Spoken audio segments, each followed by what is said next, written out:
மாதா தொலைக்காட்சி நண்பர்களே, உங்கள் அனைவருக்கும் வாழ்த்துக்கள். வாழ்விலே நாம் எல்லாருமே வளர்ச்சி பெற விரும்புகின்றோம். அப்படி வளர்வதற்கான வழி என்ன? நிறைய சமயங்களில் நாம் என்ன நினைக்கிறோம்? மற்றவர்கள் எனக்கு உதவி செய்தால், மற்றவர்கள் எனக்கு சாதகமாக இருந்தால் நான் வளர்வேன் என்று. ஆனால் உண்மையான வளர்ச்சி என்பது மற்றவர்களை சார்ந்ததல்ல. பாருங்கள், ஹாமர்டன் என்ற இந்த அறிஞர் இப்படி கூறுகிறார்: The happiest life is that which constantly exercises and educates what is best in us. நம்மிடமுள்ள ஒரு சிறந்த பண்பை அல்லது பண்புகளை நாம் பேணி பயிற்றுவித்து வளர்த்தல்தான் மகிழ்ச்சியான வாழ்வுக்கு வழி. எனக்கு தெரிந்த ஒரு குடும்பத்திலே ஒரு மாணவன், பல ஆண்டுகளாக நான் அவனை கவனித்து வருகிறேன். அவன் பள்ளியிலே படித்து கொண்டிருந்த காலத்திலே அவனுக்கு விளையாட்டிலே மிகுந்த ஆர்வம்.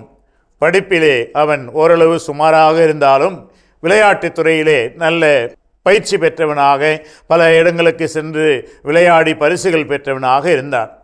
பிறகு அந்த மாணவன் கல்லூரியில் சேர்ந்த பொழுதும் அந்த கல்லூரியினுடைய அந்த விளையாட்டுத் துறைகளிலே உறுப்பினராக வந்து பல பரிசுகளை அந்த மாநில அளவிலே பெற்று, பிறகு அவன் ஒரு வங்கியிலே போய் பணிக்கு சேர்ந்த பிற்பாடு அந்த வங்கியினுடைய அந்த கைப்பந்து விளையாட்டுத் துறையிலே அவன் ஒரு தலைவராக வந்து இன்று இந்தியா முழுவதுமே புகழ்பெற்ற ஒரு மனிதனாக வாழ்ந்து கொண்டிருக்கிறான்.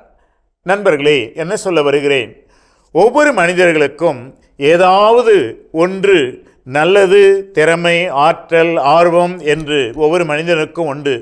அது என்ன என்று கண்டுபிடித்து அதை மீண்டும் மீண்டும் பயிற்சி செய்து அதற்கு மீண்டும் மீண்டும் நாம் அதிலே வளர்வதற்கான வாய்ப்புகளை கொடுத்து கொண்டே இருந்தால் கட்டாயமாக வாழ்விலே முன்னேறலாம். இவர் கூறுகிறார், பாருங்கள், நம்மிடமுள்ள சிறந்த பண்புகளை பேணி பயிற்றுவித்து அந்த திறமைகளை பேண வேண்டும். அந்த திறமைகளை தொடர்ந்து நாம் பயிற்சிக்க வேண்டும். அப்போது நமக்கு வாழ்விலே வளர்ச்சி இருக்கும். மகிழ்ச்சியான வாழ்வுக்கும் அதுதான் வழி. எனவே வாழ்விலே வளர்ந்து மகிழ்ச்சியோடு வாழ உங்களை வாழ்த்துகிறேன்.